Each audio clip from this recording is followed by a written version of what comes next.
All right, hello everybody. This is Josh Poet, First Contact Radio. I'm here with Dan Johnson. He's been on the show before. He's the gentleman who's out there fighting against the NDAA, making sure that we Americans are aware of what's going on. We stay safe and sound. Dan Johnson is a 20-year-old. He's the founder of the People Against NDAA, which would be his website, PANDA, P-A-N-D-A, unite.org. He's a nationally renowned writer, speaker. He founded PANDA in January 2012, and it has since become the largest anti-NDAA organization in America, introducing or pushing over 18 pieces of state and numerous pieces of local anti-NDAA legislation. A grassroots, nonpartisan, nonviolent organization, PANDA is supported by groups across the political spectrum, united to prevent the laws of war from being used here in the United States and on American citizens anywhere in the world. Dan, welcome back to First Contact Radio. It's glad to have you here. How are you today? I am doing awesome. It is good to be back. It's been a while since I've been on here. It has been a while, and I know you've been busy because I've been following along with your website and the emails that you send. So, what's going on? What's happening? I understand there's some victories that you have to report. So, lay it on us. Sure. So the last time I believe I came on First Contact Radio, we hadn't even launched the Take Back campaign. And since we launched Take Back campaign, it's been absolutely amazing. I want to go kind of the basics for anyone who doesn't really know. The NDAA, or National Defense Authorization Act, is a federal law passed every year to fund armed forces, fund the military. Usually fairly mundane, usually just funds that side of things. However, in 2012, it authorized the indefinite military detention of any person who is deemed a suspected terrorist without a charge or trial, and no attorney, can't speak to the family, anything like that, pretty much thrown out the window. Violates over 14 provisions of the U.S. Constitution. So we founded PANDA back in January 2012 to fight it, and we were at one point the largest organization in the nation, and now because of the Take Back campaign, we've really kind of developed into a movement. And so since developing into a movement, we decentralized, got rid of all of our teams, got rid of all of our chapters. Now we help people in a decentralized fashion that takes the power out of our hands and gives it and makes sure it's in the grassroots hands. And we're very, very excited about that, very happy to have that kind of structure.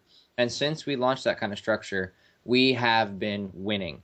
The first city in the nation to defeat the NDAA, October 7th of last year, Albany, New York, took it down. Awesome. And was the first city in America, capital of New York. What a great start. I mean, we had Albany was, I told the team, I'm like, guys, we have not had a victory in a year and a half.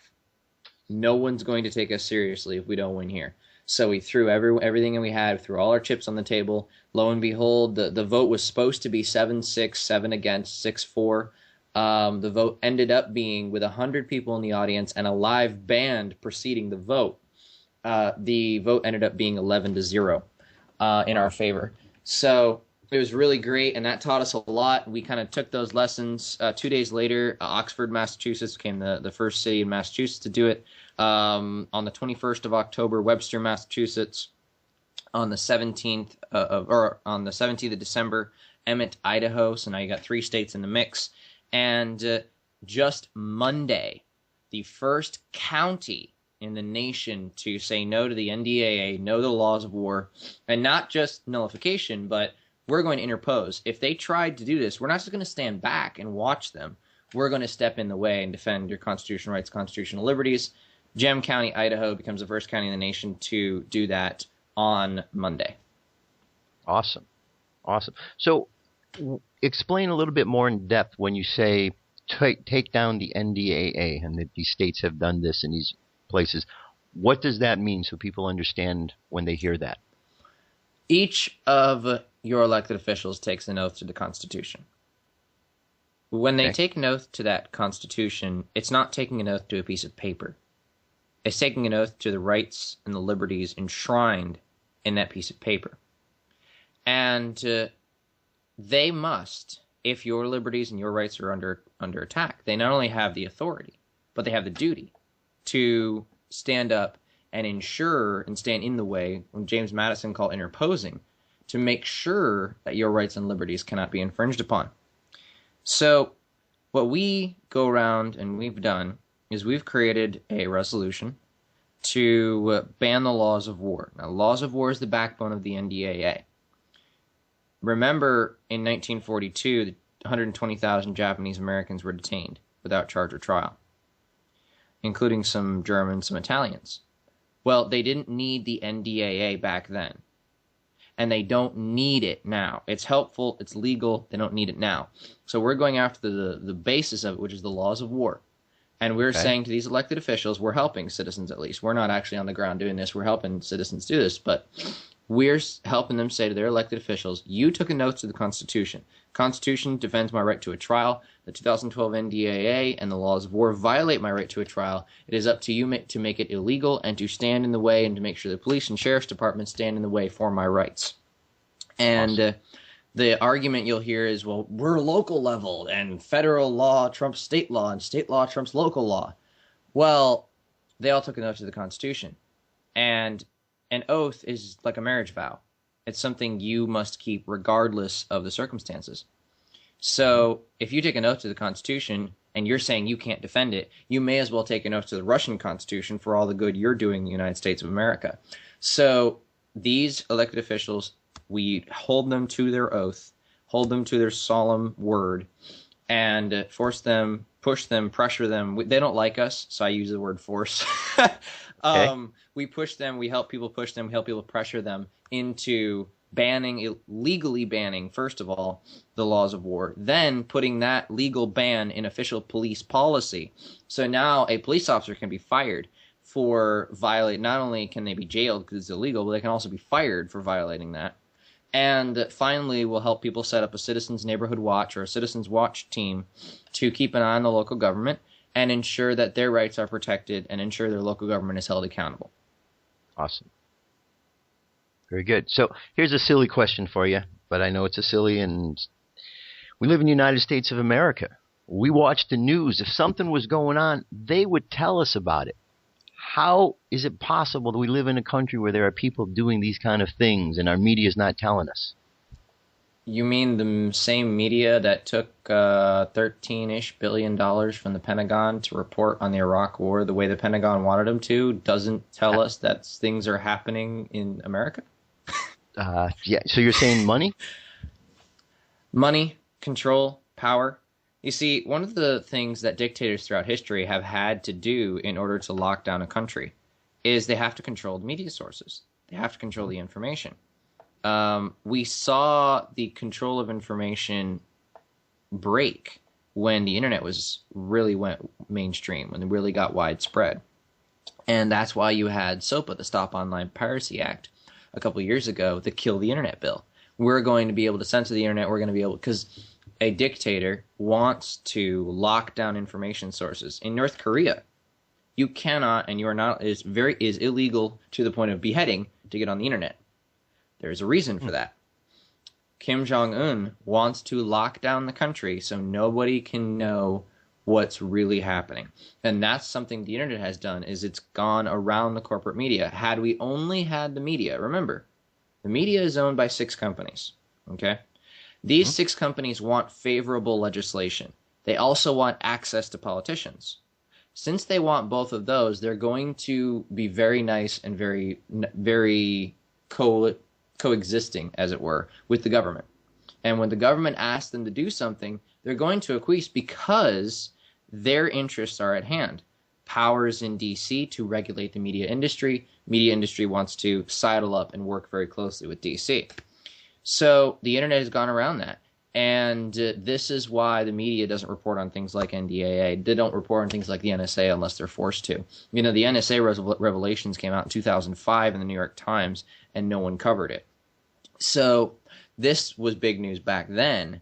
And now we have the media being forced to cover the NSA, being forced to cover police militarization, regardless of whether they want to or not, even though they want to have a cozy relationship with DC. So the reason media doesn't tell us stuff like this is they would lose their access and they would get punished legislatively by the politicians that they're supposed to be keeping accountable. That makes tremendous sense, and I knew it was a silly question, and I knew the answer. I just wanted to hear how you said it. So basically, we shouldn't and can't trust people like Rachel Maddow or Bill O'Reilly or any of their cohorts. Bill O'Reilly? You seriously going to Yeah. bring up his name? Are you seriously? Oh my Well, God. as he is the pinnacle of lying, as far as I'm aware. He, I mean, he this guy lies left and right. he takes lying to an art form. He Oh. does. I can't stand him at all. And I think the main reason I can't stand him is because he's so dishonest and so pro national security state.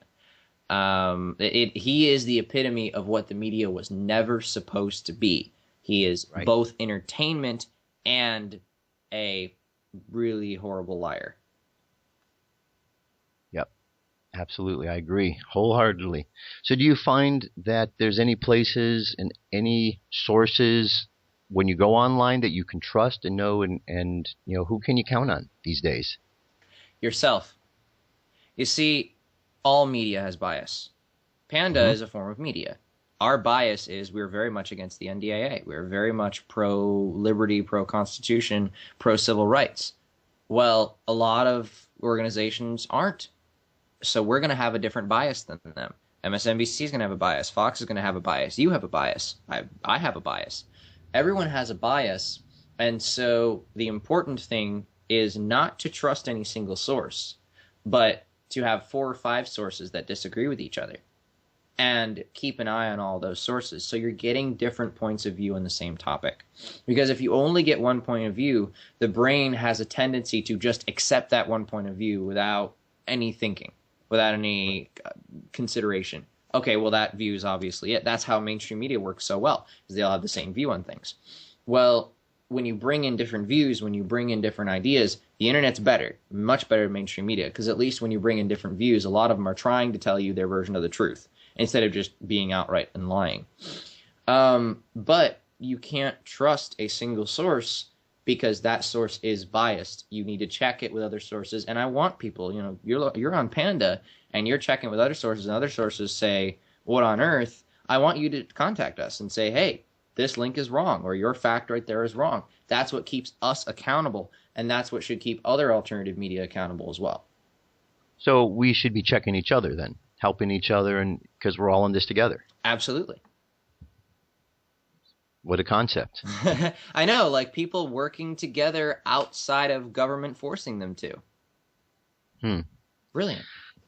It's amazing how we've gotten where we are today in comparison to where we were and what the Founding Fathers have set in place. We're just at the other end of the spectrum. And it just seems it's only a matter of time till the greater majority of people just say, that's it. They've had enough, and we take things back. You see, I've seen this idea that we're all of a sudden just going to get up and take things back. And it's a really romanticized idea. It's a really great idea for a Hollywood movie. All of a sudden, all the people rise up and take back. But let's look at a situation where all the people rose up at once. Instead of building a foundation, instead of building a solid structure, instead of going after issue by issue by issue in the long, hard grind back to a free society, let's look at what happens when the people stand up. Egypt. Egypt stood up. All the people did exactly what I've seen a lot of Americans in the United States argue for, is they went to their D.C., which was Cairo. They went to their D.C., they protested in the square, and they said, you out, Mubarak, we want you out, you're a dictator. And yeah, Mubarak was a dictator, very much so, U.S.-backed dictator for that matter. And the people kicked him out. Who did they get? They got Mohammed Morsi. Mohammed Morsi was even more of a brutal dictator. He made Mubarak look like a child with the type of tactics he employed. And that time, the military sided with the people, took control, and appointed Morsi. Well, so they went into the protests in the streets again. More people, the biggest protest in history, 7 million people in the streets.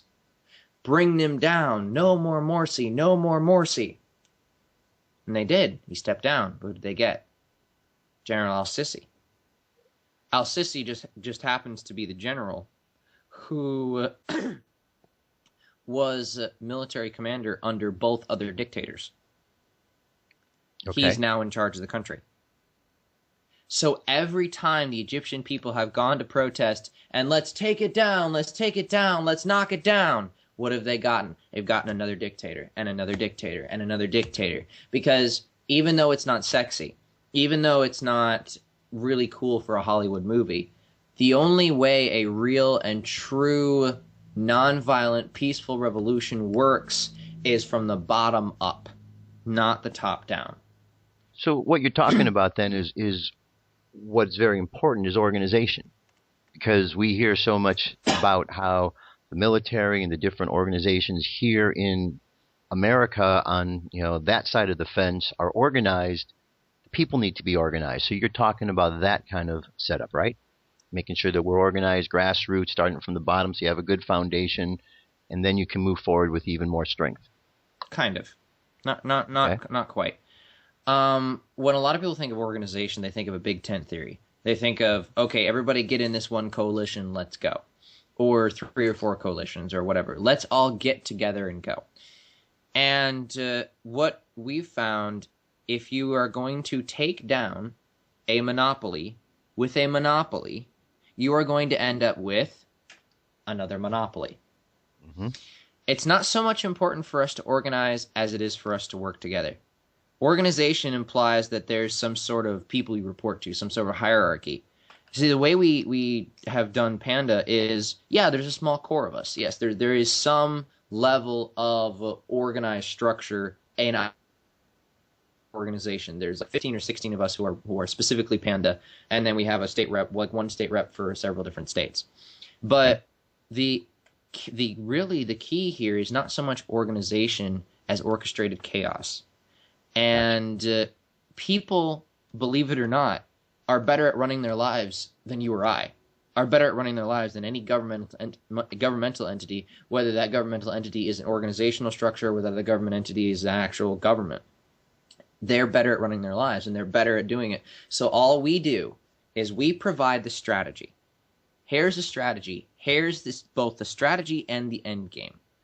And then, you guys want some help? Feel free to reach out to us. We're here. There's plenty of people out there just like us who know about the NDAA, and this is just NDAA particularly, but there's plenty of people out there who know about the NDAA and who understand the concepts behind it, and we're all going to get together. Like, for example, Take Back Coalition. Mm-hmm. The Take Back Coalition we've put together is a group of both organizations and media outlets who they're not forming an official coalition. They're not getting in together. They don't even contact each other really. But what they all agree to is that if someone wants to contact us to take back their city or take back their county from the NDAA, we will help them. Awesome. Which means we don't do anything. The citizens who get started have this list of people they can contact. That list is public. That list is right on our website, pandaunite.org/takebackcoalition. Anyone can grab it. Anyone can call these people. Anyone can get started. Anyone can work with the people who we help them to get to work with. And what that does is a powerful form of decentralized organization where if Panda goes down for some reason, our website was down for like a week. If our website was down and we had everybody centralized on our website, it would hurt a lot of efforts. If Panda goes down, if we're inefficient, if we get corrupted for some reason, if we get co-opted, it doesn't matter. Because we may be a source of experience and kind of somewhere that people can go to get the strategy, but they're doing the action and they're reaching out to each other. So not so much organization as common goal, general strategy, spontaneous order. Okay, I understand. Yes, and that's what's very important, to have that common goal and the ability to work together, because we've seen different movements out there that aren't, put together in such a way, and people aren't working together, and there isn't a common idea, and they don't go anywhere. You have to have a common goal. You have to have a common idea. And That's one of the cool things, even though I don't like the NDAA, obviously. If anybody accused me of liking the NDAA, I'd find that pretty funny. But obviously I don't like the NDAA, but one of the cool things about it is it has brought people together from the left, from the right, from the middle, from the upside down, from the center. It has brought people together on an unprecedented scale that people just haven't seen before. And that's really what's necessary. Awesome. So do you find that people coming together, you said they're from different areas. You find Republicans, Democrats, Tea Parties, all spectrum of from the politics, and what about age ranges? Are we getting young people to old people? Is everyone getting involved, from all different walks of life? Age, race, gender, economic status, political beliefs, absolutely. Now, don't get me wrong, a lot of these groups are very skeptical of each other when they start working together. You should have seen when Occupy and the Tea Party got in the same room with each other. You could cut that tension with a knife. But even though they're skeptical of starting to work with each other, when they get that conversation, when they start to reach out and when they start to conversate with each other, then they begin to see, we may have some differences, and, it's possible for us as rational human beings to talk about those differences, but we also have a lot more in common than we have differences. And I blame the mainstream media for this. Absolutely. 100% blame the mainstream media for the divide between Occupy and the Tea Party. The amount of things that the Occupy Wall Street and the Tea Party agree on is miles long. And they only disagree because MSNBC said, Occupy is Democrats, and Fox said Tea Party's Republicans. Right. Right. It's just amazing just how the game is being played out there, and it truly is a mind game, an info war, and who has the information to be able to outthink the other, or just to not get caught up in somebody's thought. It's so important these days that people think for themselves. Absolutely. And I don't want to tell people how to think. I just want to teach them to think. That's the best way to do it. Because ultimately, if we all think for ourselves, just imagine where we're going to get. We all have the capacity. We just need to do it. Absolutely. So coming up, what kind of events do you have coming up? You have this Take Back tour. So I know this is the next big thing you have. So tell us a little bit about that, what to expect, when you're starting. Yeah, this is something really exciting. The third phase, as I talked about before, of the movement of the goal to beat the NDAA at the local level is to kind of create the citizens' watch and to get the citizens vigilant for their own liberties and for their own civil rights. And in today's culture, especially the younger culture, there's a possibility for it, but that possibility isn't definite. The younger generation, my generation, doesn't really understand the dangers the Japanese Americans and the horrors the Japanese Americans went through. They don't really get it. They know that's a piece of history. They don't understand what's going on. They're starting to. The NSA has really taken my generation by storm. In fact, Arizona State University recently the student body just told the university to stop cooperating with the NSA. And in stuff like that, my generation's starting to come around. But we have a golden opportunity here to literally shift the culture. You remember Woodstock, right? Oh, yes. I'm not old enough to remember Woodstock, but I know it existed at one point. And this is an opportunity for us to, little by little, get enough momentum to create another Woodstock and to and music like that. Music like that changed the culture against war of the 60s. Right. And today, we have the exact same opportunity now to change the culture of America against indefinite detention. So I'm very excited. The Take Back concert tour is a tour with several artists from across the political spectrum coming together to say, we've had enough of NDAA. In fact, we're having 7 songs just made by these artists just for this concert tour about the NDAA. And these songs are bringing the NDAA into popular culture. Because when someone produces a song, it doesn't just go away the next week. Now, when we put out a press release, no one sees that after about a week. It's done. Its news cycle has died.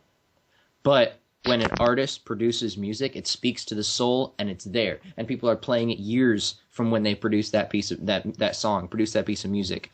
And so if we get into the culture, if we take over the culture, or take back the culture, back to a anti-indefinite detention, anti-military operations on U.S. soil type of culture through the music, We have a huge chance to take my generation, the younger generation, and show them there is a better way than what is currently in America right now, and protect the liberty of future generations. So the Take Back concert tour is 3 stops. It's going to be in Kalamazoo, Michigan at Western Michigan University on April 19th. It's going to be in Atlanta, Georgia on May 25th. And it's going to be in Albany, New York at the Armory on June 7th. So if anybody is in either Kalamazoo, Michigan in April, Atlanta, Georgia in May, or New York in June, you have a chance to go to a concert that it's literally, as far as I know of, is the first Liberty concert tour to go on since 9/11. I know there's been a couple of isolated concerts, but an actual tour, I haven't seen that. And, Ron Paul, like him or hate him, former Congressman Ron Paul said, if you're going to have a revolution, you're going to need young people and you're going to need music. Well, how do you show young people there is a better way? Through music. Concert. Through music. Absolutely. And through a concert. So we have an opportunity right now. This is why I'm so excited. We have an opportunity right now. 3,000 people at each event. We have an opportunity to reach the message of the NDAA and the message of taking local action and taking back our future. We have a chance to get that message out to 10,000 young people. Well, that certainly doesn't sound like the actions and work of a knucklehead. I can be a knucklehead at times, but I mean, can you believe that she said that? I mean, they're just so out of control in D.C., and they show so little respect for the American people. It's just sickening. You know what? D.C. passes laws like, people talk about D.C. living in a bubble, and they don't listen to the American people. They don't pay attention to us. So D.C. wants to live in a bubble. How about all the laws they pass only apply in that bubble? That would work. How about a big fence around D.C.? Actually, how about a big dome over D.C. and just let them live in that bubble? No one ever has to go there. They can stay there by themselves. Absolutely. And we could go and look at them like zoo animals. They can have their sustainable environment, and exactly. They can have all of their fascism that they want, and just right in their little bubble. And we probably have to have a containment area. For people who have a tram going around it. Look, there's an endangered species that's called the congressman. They used to stand up for something, but now they just stand in there and they just, look for money for themselves. And that is what interposition does on a local level. It's saying, and it doesn't have to be just NDAA. We're obviously focusing on the NDAA, but the Take Back Tour is bringing all activism to our local level. Any kind of activism that limits the government. Let's go to the local level. If D.C. wants, Ted Cruz put out a hashtag at one point, make D.C. listen. A, D.C. is not going to listen. They haven't listened for 100 some odd years. And right. B, I don't want them to listen because when they do listen, they screw it up. So let's not make D.C. listen. Let's ignore D.C. Let's let them put ink on a piece of paper that doesn't mean anything because it's never going to be enforced by any of the people in this country. And let's go to our local levels, our cities and our counties, because we can change the city and the county. We can change. I mean, these concerts are going to shake the entire city. That we can literally at a local level push our police. Who's going to be more likely, okay, to protect you from an indefinite detention? FBI officer or your police chief that lives down the street? I'd say the police chief down the street. Absolutely, because every time he comes home, he has to see you in the grocery store. He has to see you in the neighborhood. He has to see all of his citizens. And he knows if he allows people to violate their rights and we change the culture through things like Take Back concert tour, and we bring that music forth and we change the culture so that the people are against the NDAA and this type of thing, that police chief will know that if he dares allow it to happen in his city, then he will be fired. He will not be able to live with himself. And that's why it's so important on the local level. I don't even want them to repeal the NDAA at this point.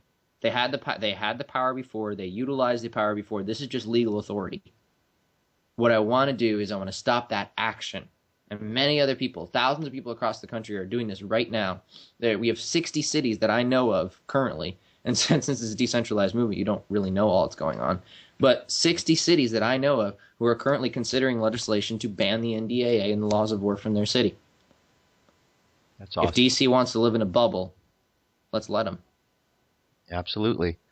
So if someone wants to check out Take Back Tour, we have a fundraising campaign right now. If you guys see the vision, if you guys who are listening to this see the vision that I see, go to pandaunite.org. That's pandaunite.org.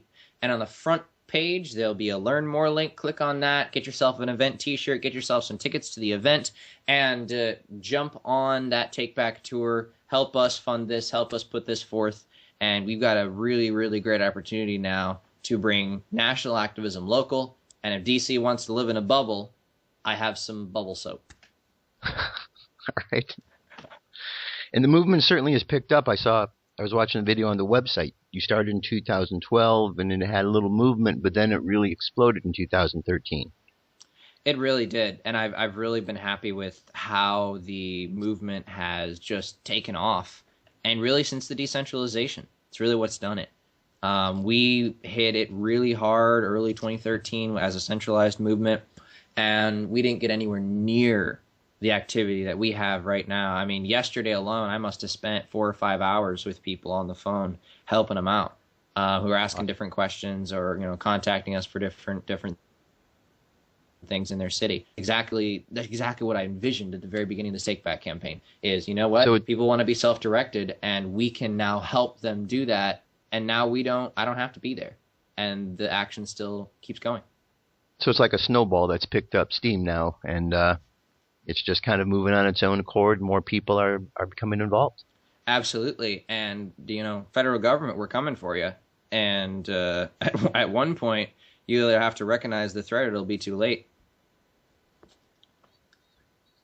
How do you think our military stands in all this? Do you think they're going to comply and just follow orders, or do you think that there's enough within the ranks that are opening their eyes and waking up to what's going on and are going to stand up against it? I've kind of had an evolving opinion based on looking at what the military has done in the past and kind of being familiar with their past action. The military was involved in the LA riots. Mm-hmm. The military was leading the search in Watertown, Massachusetts after the Boston bombing. The military was in Big Bear Lake, California, looking for Chris Dorner. The military was in Katrina. Just go through the list. The military not only would, but has done this. I mean, did any of those military officers who were ordered to detain 120,000 Japanese Americans raise their hand and go, "No, I won't do it"? Not that we know of. And there are many people who would refuse to do it if it was, say, Joe Schmo off the street. Oh, Joe Martin, I'll never go after him. But the government has always picked a group to demonize. And what if it was 120,000 Muslims? How many of the American military, how many of you out there are oath keepers to the point that if it was a Muslim and you knew it, and they said they were a terrorist, and you knew that person deserved a charge and a trial, would you say no? I don't know if they would. And there are I love Oath Keepers. I think that Oath Keepers is a wonderful organization. They're really doing some great work. But it is important for us to understand that we have historical precedent saying the military will, has, and can follow orders, especially if the group is a group that has been demonized by the federal government. Right. And that's sad how we've, gotten to this point and just gotten so out of control. I mean, how many times have you heard people saying, "Never again, never in my country will the stuff that happened in Nazi Germany go on. Never will I turn my gun." How many times have you heard that? And now, so blindly, that's exactly what so many people are doing, following along. And it's been kind of interesting to see all these flash in the pan movements against stuff like this. Like there'll be a gun grab, say New York, and it'll be a flash in the pan. Poof, it's gone. And I think that a lot of people out there are still believing in this romanticized. I mean, I've seen people call for a military coup in America. Do you have any idea how bad of an idea that is? A military coup? You want the same military who pulled people out of their homes in Watertown, Massachusetts at gunpoint? You want the same military that burned down a home of a suspected, not convicted, never given a trial, suspected cop killer in LA? You want the military who is trained to kick in doors in foreign countries to now take over the United States of America in a military coup? Are you nuts? Yeah, that's a bit insane, huh? I sincerely thank all the Oath Keepers out there. You guys are very, very important. And saying no and disobeying an unlawful order is going to be very crucial when that time comes.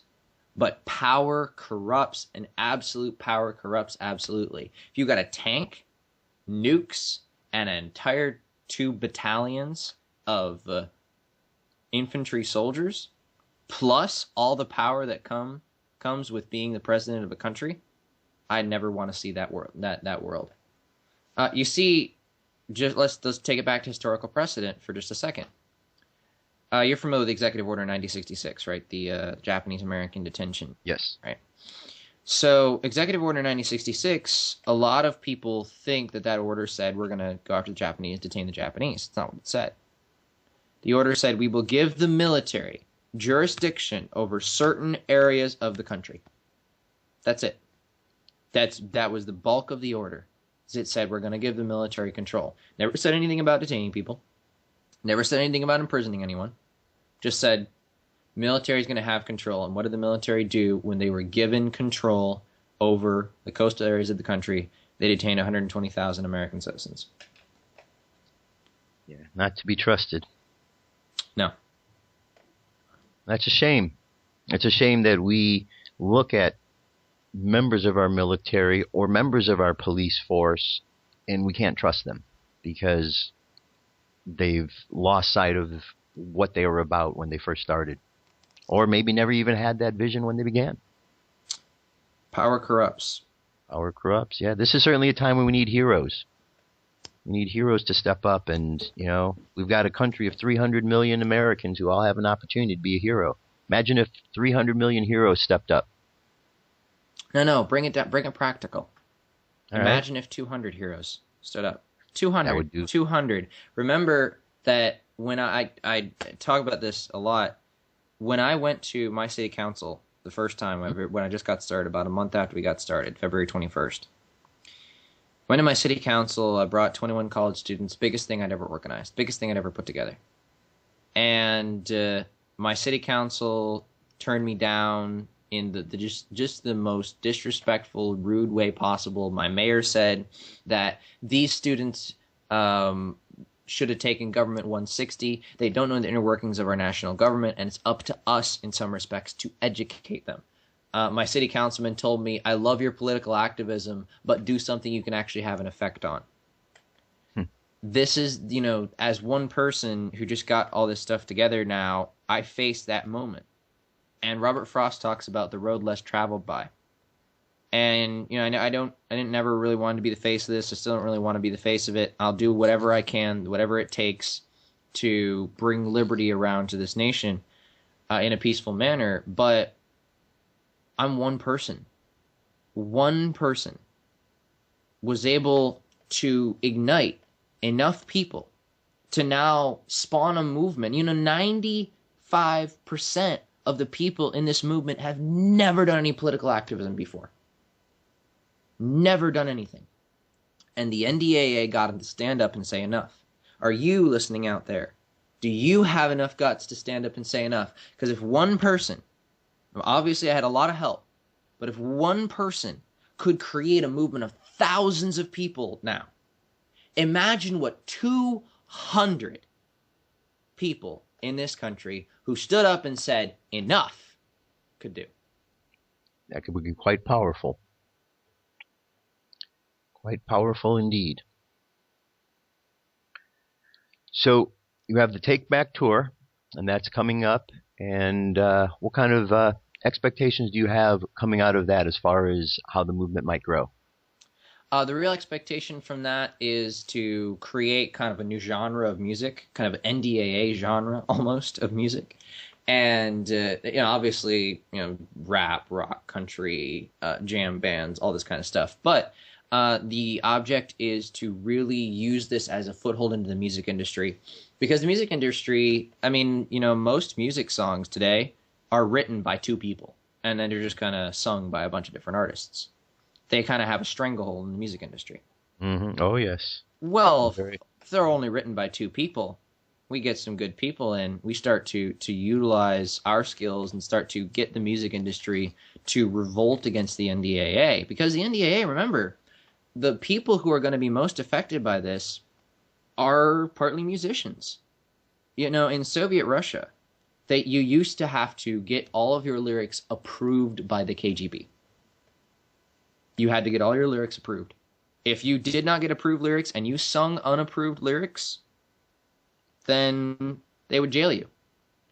If Russia was willing to set aside jail cells for people who sung the wrong lyrics, A, don't think it won't happen here, and B, what does that tell you about the power of music? Pretty darn powerful. Absolutely. Pretty darn powerful. So the expectations are to pull the youth more toward liberty. My generation, not even pull them, just give them an idea. Here, you've never been told this, you've never been shown this idea before. People can think for themselves. They'll get it. Mm-hmm. Show them that idea of liberty, and then bring the music industry to an anti-NDAA stance, and that's what we expect to see out of this tour.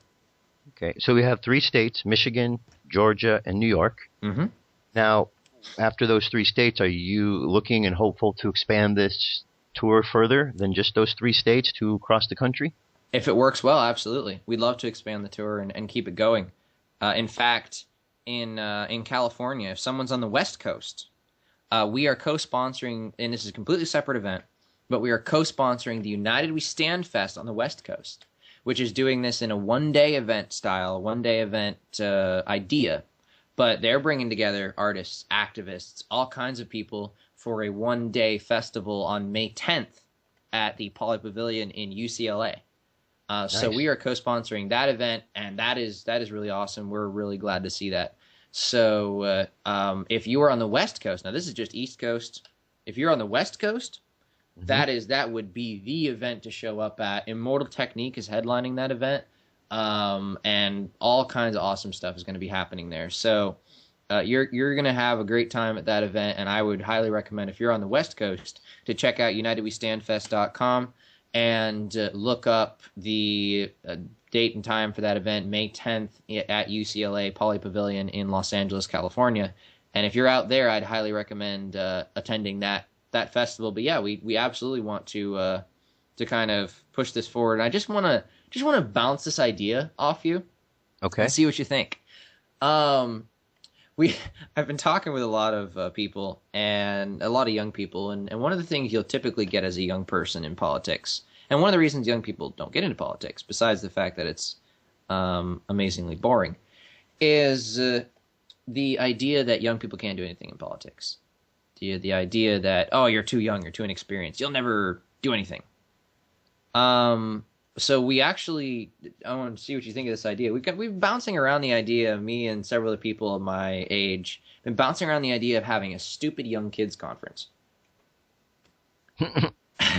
And just naming it that, Stupid Young Kids Conference, and bringing the best and the brightest of the fight against the NDAA who are under 30 to this conference, and like maybe between 14 and 30, because I know a 14-year-old who's awesome.